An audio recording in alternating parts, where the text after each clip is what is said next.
Hello, this time on Sitrep. Operation High Mast will see the deployment of UK F-35 in HMS Prince of Wales. We'll see the bulk of the frontline capability of the F-35 Lightning Force everywhere through the Mediterranean, the Middle East and into the Pacific. Centred around HMS Prince of Wales, but a number of ships involved, I think very demanding. We will also see the declaration of full operating capability for the Carrier Strike Group. British military power is going on tour around this increasingly uncertain world.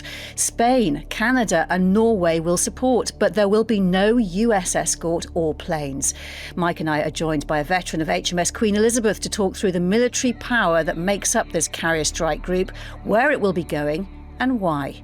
It is the first global operational deployment for HMS Prince of Wales, the first time one of our carriers has sailed with a full complement of British F-35s, and a technology first for the Royal Navy, using drones to transport supplies between the ships that make up the Carrier Strike Group. And Claire will tell us more about that. Sitrep with Kate Gerbeau and Professor Michael Clarke. Well, I gave a list of first, but of course HMS Prince of Wales is second in class. HMS Queen Elizabeth is the first, and she led a similar Carrier Strike Group deployment to the Indo-Pacific 4 years ago. Back then, our biggest concern was the COVID pandemic. Mike, such a changed world that HMS Prince of Wales and her strike group will be sailing around now. Yes, it is. And we couldn't have imagined that the world would have changed this much, this quickly. And it's significant, I think, both symbolically and politically, that the United States will not be joining this Carrier Strike Group. But nevertheless, the Carrier Strike Group will be working with other allies. And that's an important message, both for ourselves and for everybody else, that even if the United States is not backing it, then there's plenty of allies that can make a difference and that we want to work with. And I think there's something else a bit poignant about this. You know, the previous Prince of Wales was a battleship that didn't have a particularly happy Second World War. It was involved in the Battle of the Denmark Strait against the Bismarck. It was with HMS Hood when the Hood was sunk, just blew up, and the Prince of Wales had to break off. That was in May 1941. And then in December 1941, with the Repulse, the Prince of Wales was sunk off Singapore, off Malaysia as it now is, and Singapore, and this new Prince of Wales will be going back, I imagine, through the same waters. I wouldn't be surprised if there isn't some sort of little memorial ceremony involved. But it's an important symbol that if the previous Prince of Wales battleship, nevertheless was sunk in the Second World War, and that was a huge blow at the time in December 1941.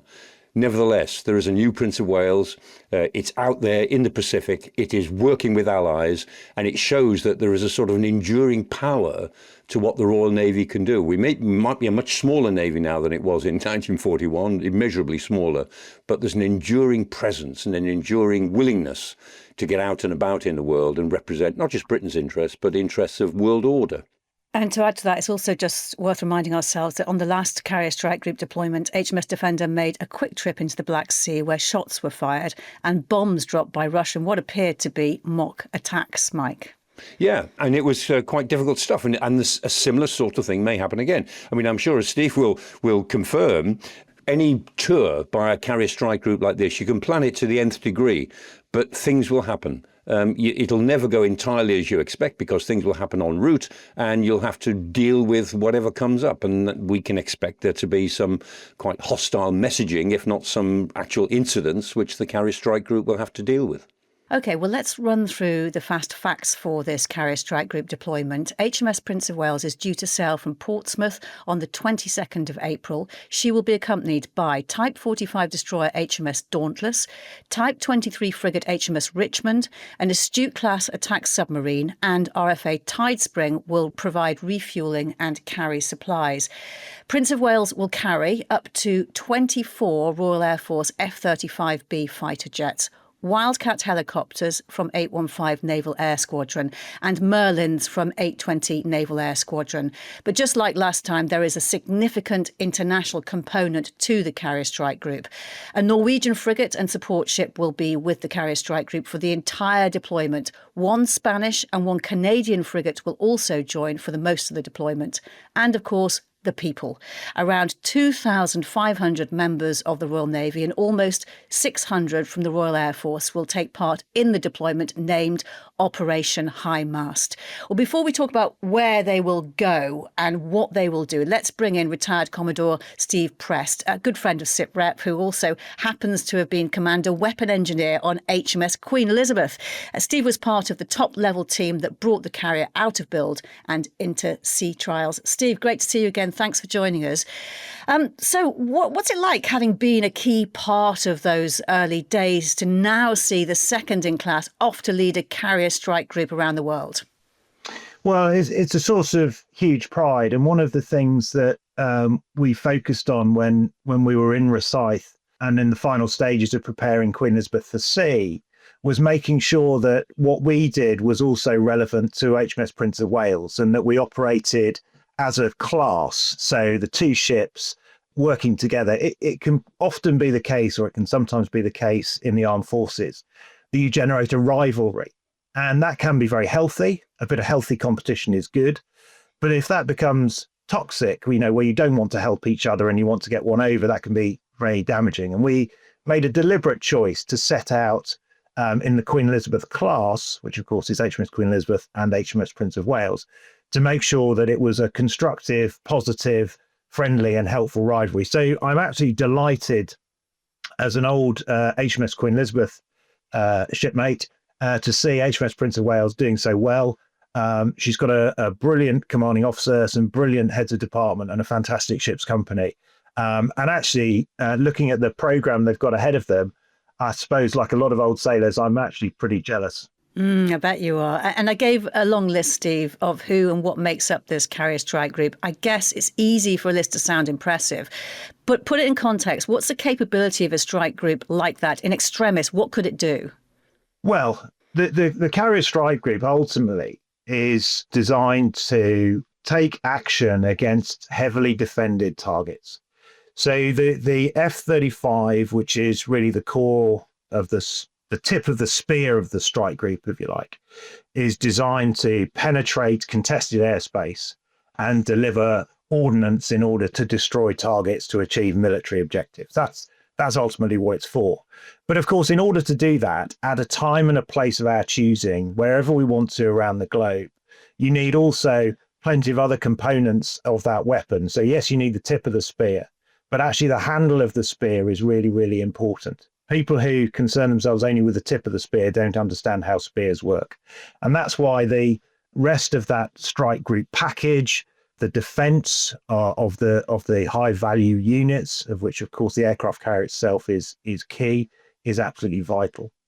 But I think the ability to deliver that strike gives the carrier strike group its potency. But really, it's also about much more than that. It's about the messaging which is delivered, the reassurance to our friends and allies, the show of interest in the different parts of the world and a commitment to those friendships, alliances and parts of the world, and also sends a message to those who might seek to oppose the United Kingdom in its interest to say that actually we're serious about this. We have some credible capability.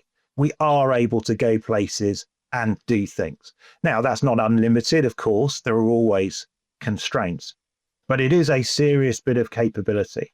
When HMS Queen Elizabeth first put to sea, Vladimir Putin made some comments about it. They were derogatory comments, but the fact that he made comments at all tells you what you need to know about the fact that these ships and these sorts of task groups have an impact across the globe when they go places.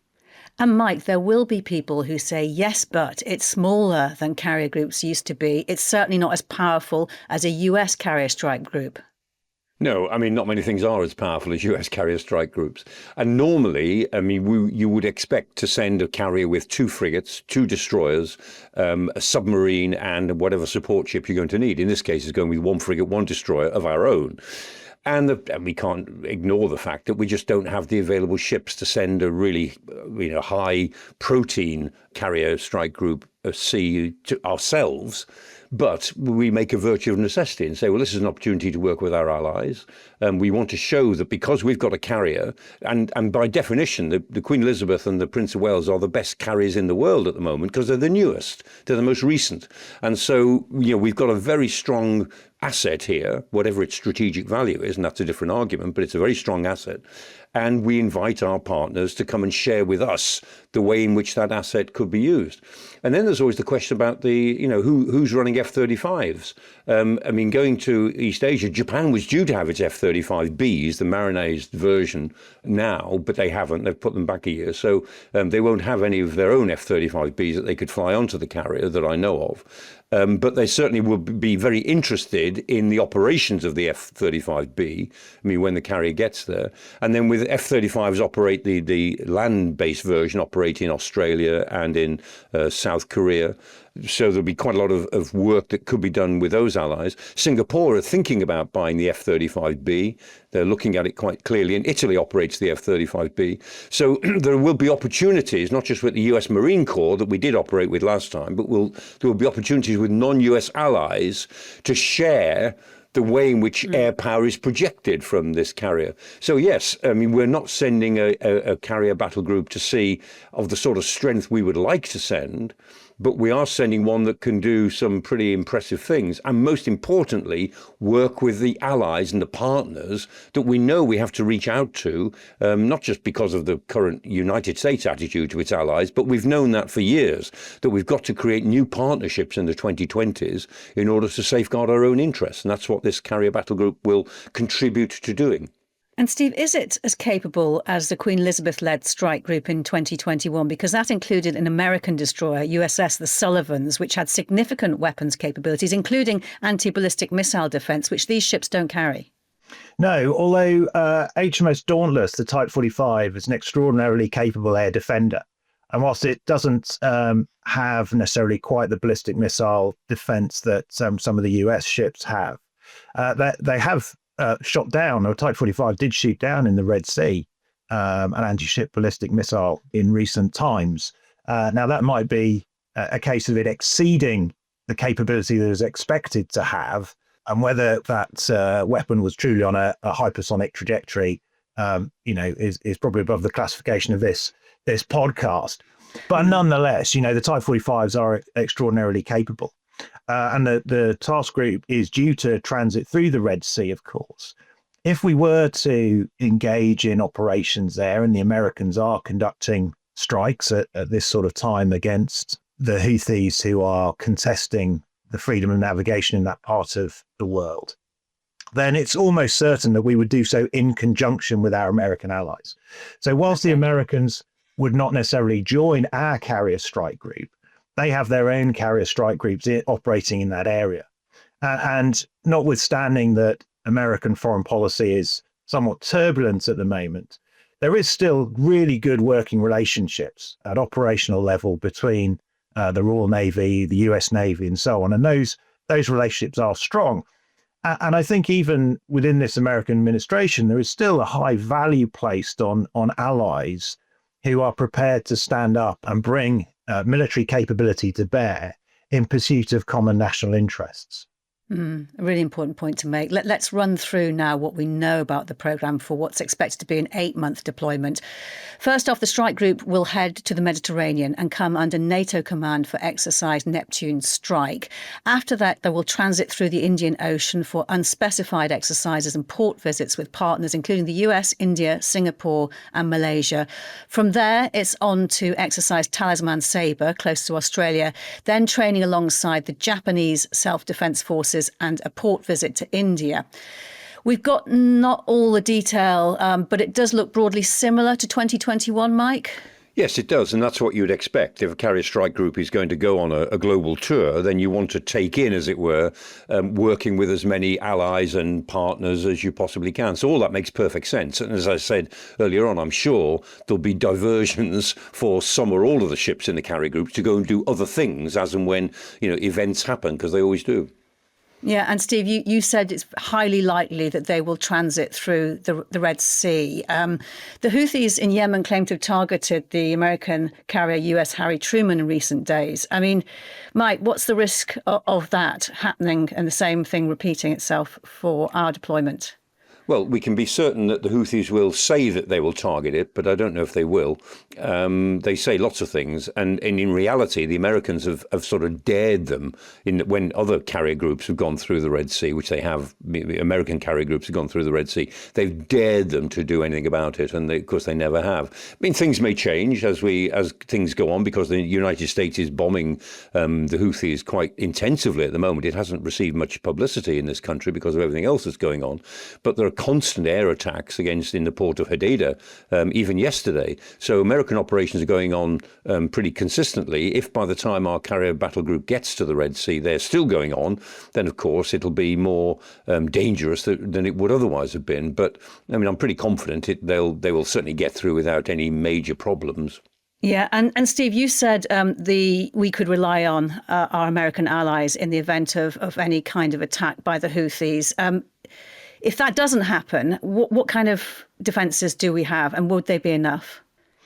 Well, I mean, would they be enough? There's always uncertainty in any sort of combat.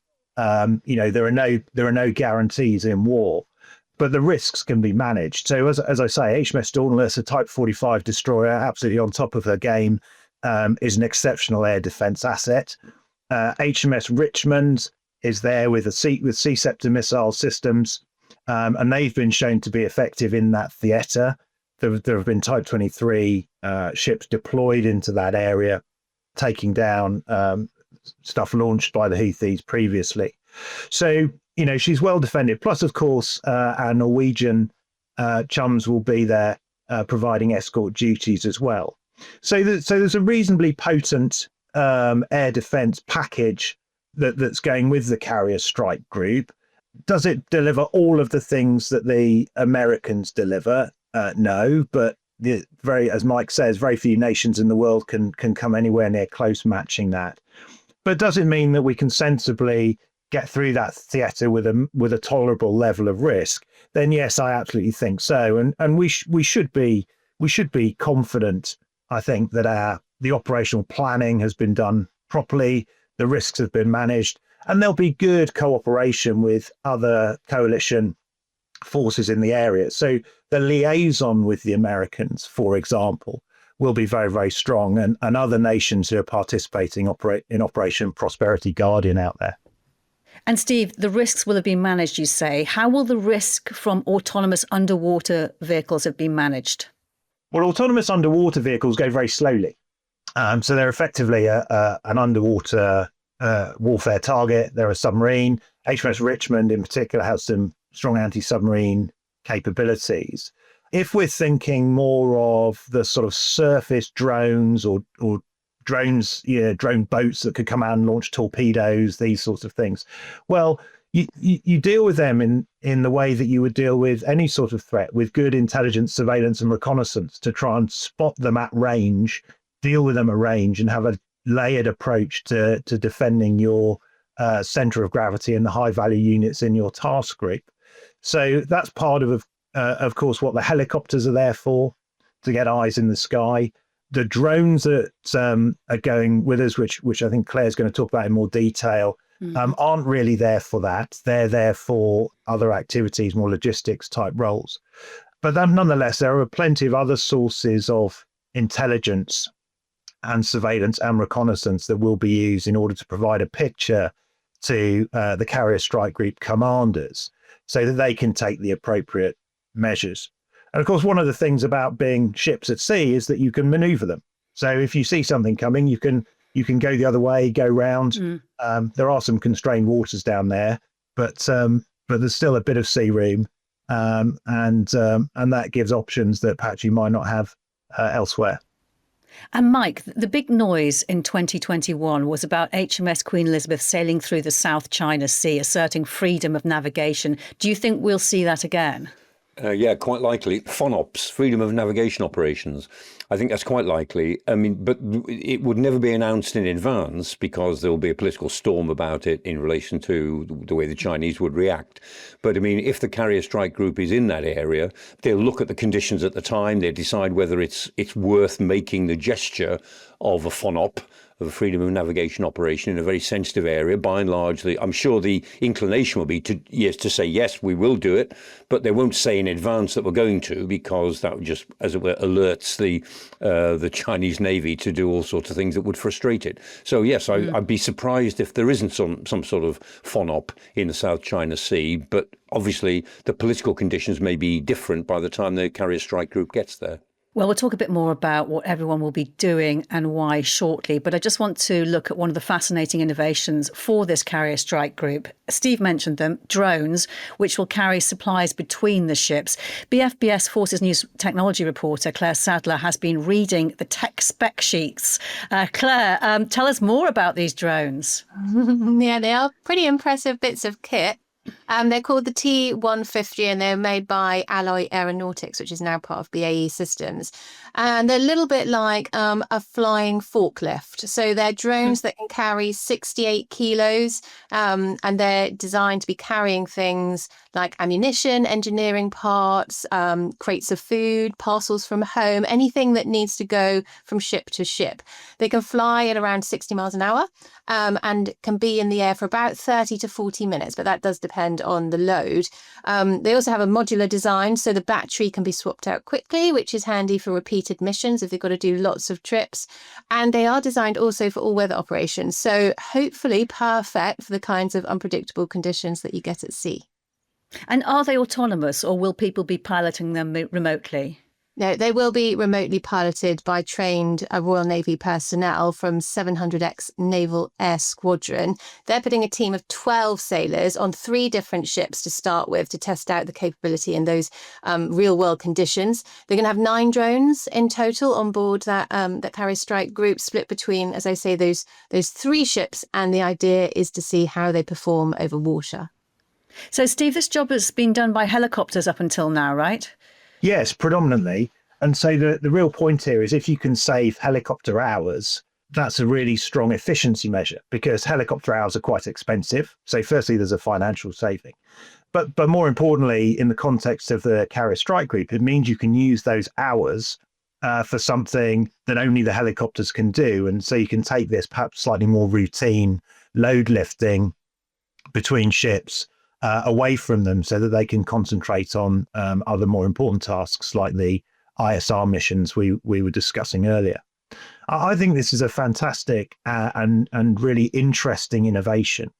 And as Claire was saying, what 700 X-ray are really working out is how you integrate these sorts of capabilities effectively into this kind of task force.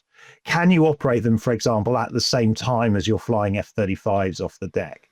Mm-hmm. What electronic systems do you need to turn off so that they can operate safely? Are they compatible in that sort of electromagnetic sense? How do you synchronize the operations? How do you even sort of land them on moving platforms? If you're sending it to land in a car park somewhere, you can give it a GPS waypoint, but the ships are moving. So there's a bit of a piloting that's required to get it onto the flight deck of a moving ship. How does that work when you're doing it repeatedly out in the ocean, and so on and so on? So all of that will be learned, plus the maintenance and logistics and how it fits in a hangar along with another helicopter and. You know what, Steve, the way you're talking, it's making me think you're itching to be there yourself and get hands-on experience of this. Presumably that there will be fairly short distances for these drones, though. You know better than any of us the kind of conditions they may have to operate in. Yes, that's right. I mean, I would presume that for the most part, these sort of operations would be conducted within line of sight. So, you're taking, as Claire said, a bag of mail or, a box of toilet rolls or this sort of thing from HMS Prince of Wales, say, over to HMS Richmond, which might be a couple of miles away. And when you're doing that sort of operations, what you'll do is you'll say, okay, well, we're going to do some of this transfer of stores today. So we're going to have a couple of hours where we're going to do that. And there'll be a manifest and a task list, and then they'll bounce around all the different ships, swapping the batteries and transferring all the different bits of cargo, I would anticipate. The weathers do vary. I mean, they're going across a lot of different parts of the ocean and they'll encounter a lot of different conditions. Some of it will be hot and sunny and lovely. Some of it will be strong winds and heavy seas.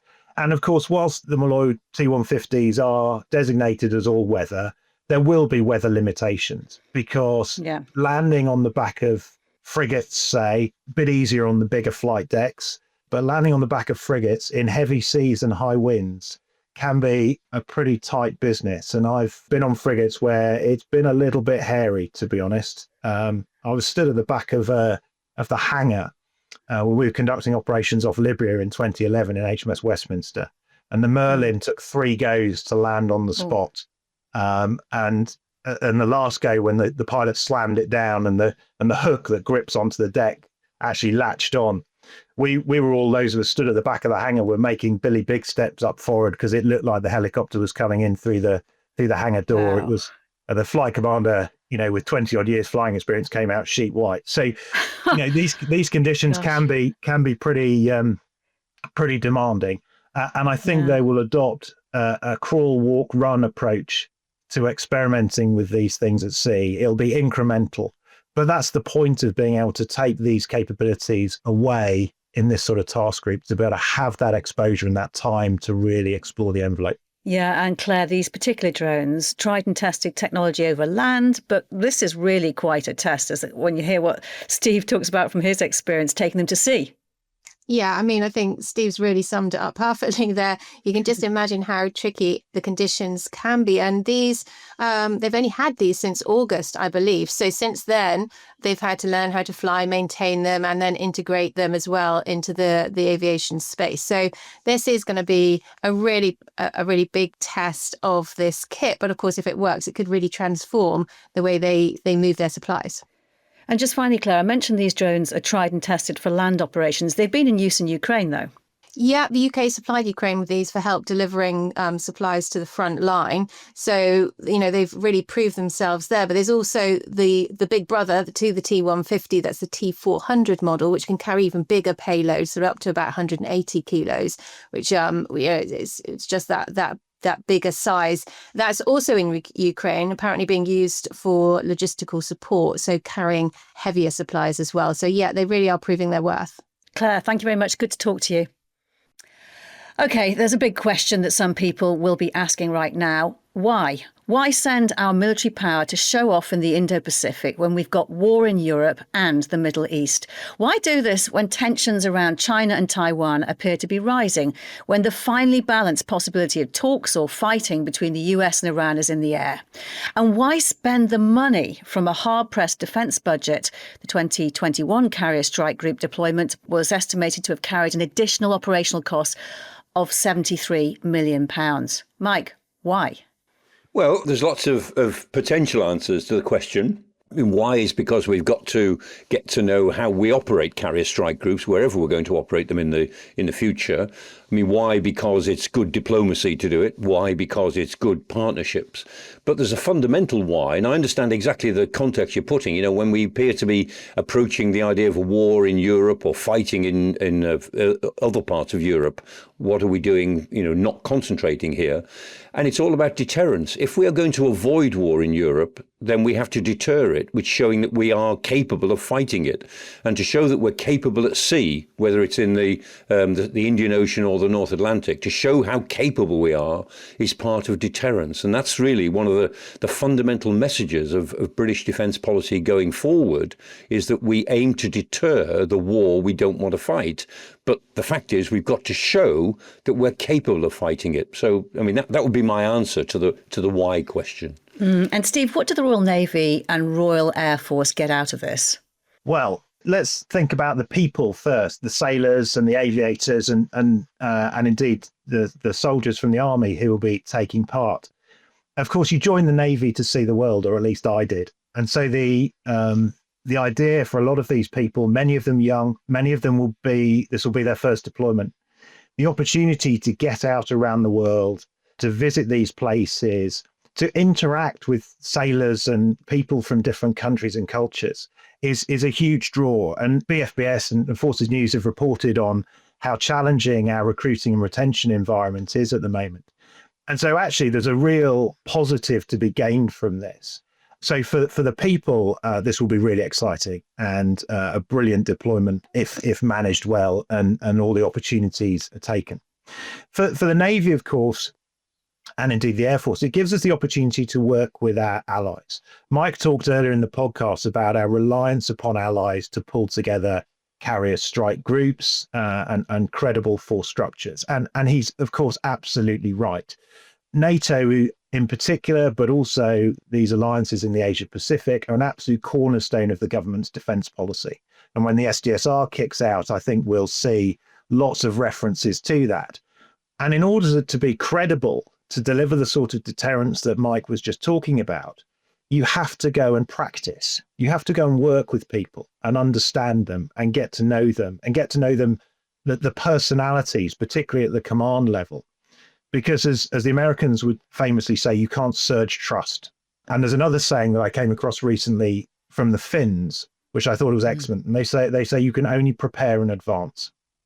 And so if you think you might have to fight and you think you might have to go on operations with these sorts of allies in these sorts of coalitions, then taking the time to go there and prepare in advance and build trust is absolutely essential at the military level.